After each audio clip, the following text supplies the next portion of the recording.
সম্মানিত বন্ধুগণ, চাঁদা আমরা নিব না, দুর্নীতি আমরা করব না। চাঁদা আমরা নিতে দেব না, দুর্নীতি আমরা সহ্য করব না। মুক্তি অর্জন হওয়া পর্যন্ত আমাদের লড়াই অব্যাহত থাকবে। বলছিলাম, জামাতে ইসলামী যদি আল্লাহর ইচ্ছা এবং জনগণের ভালোবাসায় বাংলাদেশের মানুষের সেবা করার সুযোগ পায়, তাহলে মালিক হবে না, সেবক হবে ইনশাআল্লাহ।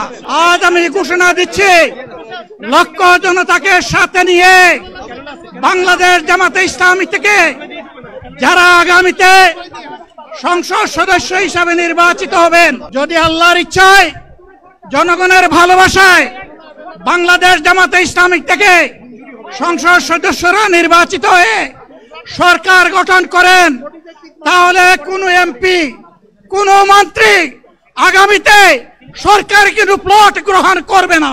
কোনো এমপি এবং কোনো মন্ত্রী ট্যাক্সবিহীন কোনো গাড়ি চড়বে না।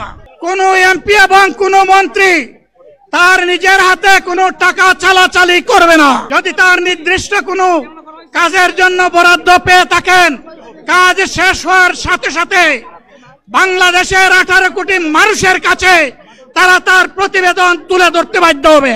সম্মানিত বন্ধুগণ, চাঁদা আমরা নিব না, দুর্নীতি আমরা করব না। চাঁদা আমরা নিতে দেব না, দুর্নীতি আমরা সহ্য করব না। যুবকদেরকে আমরা স্পষ্ট ভাষায় বলতে চাই, বন্ধুগণ, তোমাদের সাথে আমরা আছি 18 কোটি মানুষের একজন হয়ে কথা বলতে। আমি শিশুদের বন্ধু, আমি যুবকদের ভাই, আমি বয়স্কদের সহযোদ্ধা, আমার বোনদের আমি ভাই। সুতরাং তাদের মুক্তির জন্যই আমি দায়িত্ব নিয়ে আজকে এখানে দাঁড়িয়েছিলাম। আল্লাহর ইচ্ছা, শরীর আমাকে সাময়িকভাবে সহযোগিতা করে নাই, এটাও আল্লাহর ইচ্ছা যে এখন আল্লাহ আমাকে কথা বলার সুযোগ দিচ্ছেন।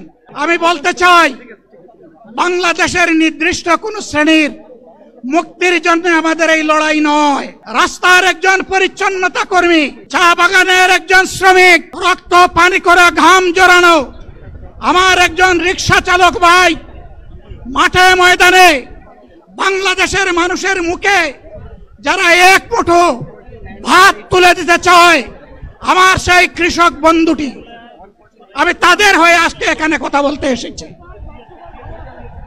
আমি কোন অভিজাত শ্রেণীর হয়ে এখানে কথা বলতে আসিনি। আল্লাহ তাআলার অশেষ মেহেরবানি, আজীবন সকল রক্ত চক্ষুকে উপেক্ষা করেছি, জেল জুলুমের পরোয়া করি নাই।